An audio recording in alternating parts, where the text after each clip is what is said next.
Y aquí estoy, con mi parapente, pero esta vez volando sobre un pueblo de Cádiz llamado El Gastor, y por debajo de estas nubes formadas por una confluencia. Gracias a ella, pudimos hacer un bonito vuelo de triangulación de unos 80 kilómetros, pasando por varios pueblos, la Sierra de Grazalema y vuelta al mismo lugar del despegue, concretamente a esta montañita de unos 950 metros de altura. Ese día, sobre la ladera, solo se podían conseguir unos 300 metros o así, pero como puedes ver, estoy mucho más alto. ¿Cómo lo he conseguido? ¿Qué es necesario saber para manejar los frenos y el cuerpo adecuadamente para evitar que te pliegue la vela y así moverte mejor en este aire térmico? ¿Qué tipo de nubes son estas? Todo esto lo aprenderemos hoy en este nuevo capítulo de El vuelo en térmicas y de distancia en parapente. ¡Qué guapo!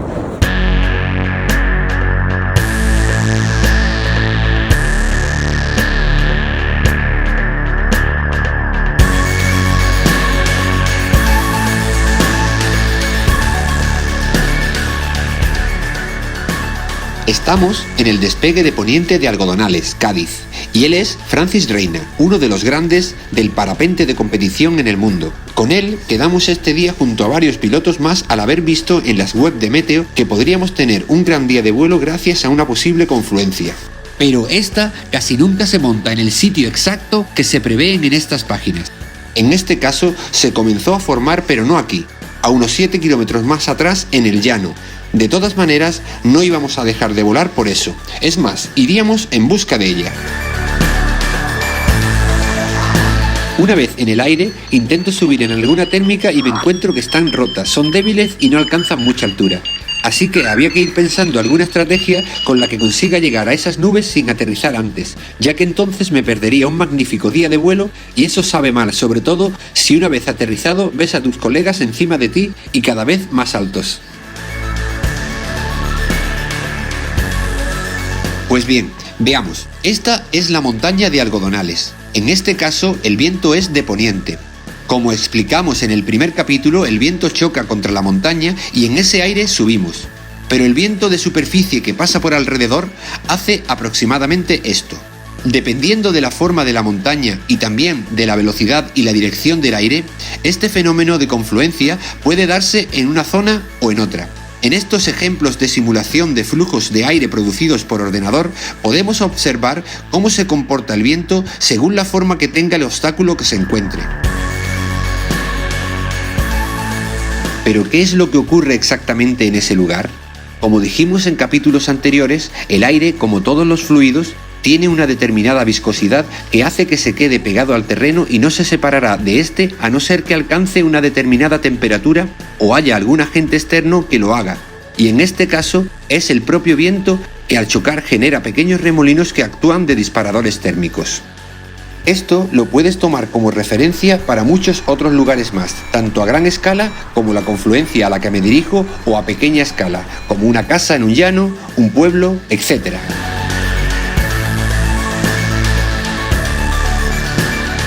Y como referencia a este último ejemplo del pueblo, te dejo con una subida en térmica perteneciente a otro día en el que se puede ver que gracias a su térmica me salvé de tener que aterrizar y pude continuar en mi vuelo de cross.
Es una plaza de toros.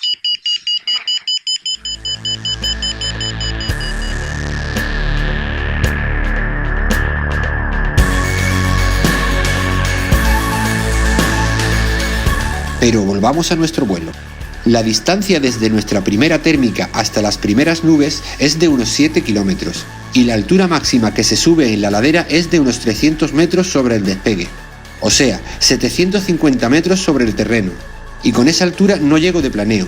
Si llego es al mismo suelo y claro, lo que nos conviene es llegar lo más alto posible para tener margen y que nos dé tiempo a encontrar las térmicas de la confluencia. Así que lo que hago es aprovechar las térmicas de sotavento que suelen darse en el lugar que antes expliqué, volver a pillar ahí el máximo techo posible y así llego a las primeras nubes con suficiente altura. Aún así, no solo con llegar ya tengo el trabajo hecho, ahora también hay que buscar las térmicas, aunque ahora es mucho más fácil. Como dijimos en el capítulo anterior, el viento empuja masas de aire caliente que al pasar por lugares más fríos se levantan y forman térmicas. Y eso es precisamente lo que ocurre al llegar a la sombra de las nubes. Así que lo que hago es imaginar la deriva que podría tener una térmica que saliese de algún lugar del borde de las sombras y buscar más o menos por esa zona.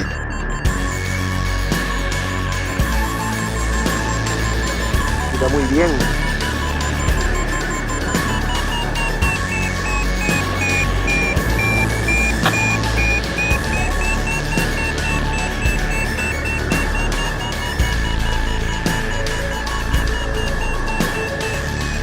Mientras subo esta térmica vamos a hablar un poco del manejo de la vela cuando estamos en una zona como esta. Al entrar en térmicas, estas suelen estar rodeadas de turbulencias y esto hará que la vela se adelante o se atrase. Cuando abata hay que frenar instantáneamente lo que te pida la vela para volver a dejarla arriba. Y cuando se atrasa, soltar hasta que vuelva a su sitio. Esto puede ocurrir también en cada semiala por separado y en ese caso hay que hacer lo mismo que antes pero con su correspondiente freno y además acompañándola con el cuerpo para darle la presión que necesite cada parte del ala. Esto, en realidad, para poder llegar a hacerlo bien, hay que ir aprendiendo progresivamente y echándole muchas horas de vuelo en térmicas. Comenzando primero por las térmicas más flojas, que son las de la mañana y las de la tarde, e ir muy poco a poco entrando a volar en las horas centrales del día. Y todo esto apoyado por muchas horas de campa que, aunque no lo parezca, son de una inmensa ayuda. Como se suele decir, para volar con seguridad hay que hacer muchas horas de suelo.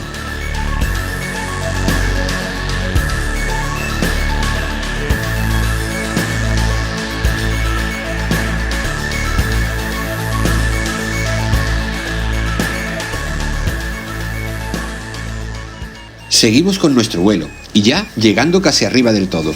Como ves, en esta ocasión hay nubes que nos indican claramente que aquí hay térmicas, aunque no siempre nos encontraremos nubes y sí puede haber ascendencias sin ellas, ya lo veremos en otro capítulo. Es importante conocer el tipo de nube que necesitamos para dirigirnos a ellas o no. Estas son del tipo cúmulo y son las que mejor nos viene para las térmicas. Un cúmulo se forma por la humedad que lleva el aire caliente ascendente. Esta humedad está mezclada en el aire en forma de vapor de agua y al subir se va enfriando, y cuando llega a una determinada temperatura se condensa y forma la nube. Es lo que se llama punto de rocío. Hay muchos tipos de nubes, cúmulos, cumulus humilis y congestus y el famoso cumulonimbus. Esto va en relación a la altura a la que llega su parte de arriba. Los cumulonimbos son nubes que pueden acabar en tormentas y por eso hay que tenerlos muy en cuenta. Los demás tipos de nube no nos son tan importantes, pero sí convienen conocerlas para cosas como, por ejemplo, si hay cirros es porque puede venir inestabilidad. Si hay demasiada nube, nos tapan el sol y habrá menos térmicas, etc. ¡Qué guapo, tío! Un pantanezado. Bueno, pues ya hemos llegado prácticamente al final de esta térmica y también al final del capítulo de hoy. Espero que al menos algo de lo que aquí se ha comentado te pueda servir. Y con esto nos vamos. Hasta otro capítulo en el que seguiremos hablando más temas interesantes para el vuelo en térmica y de distancia en parapente. ¡Chao! Seguimos subiendo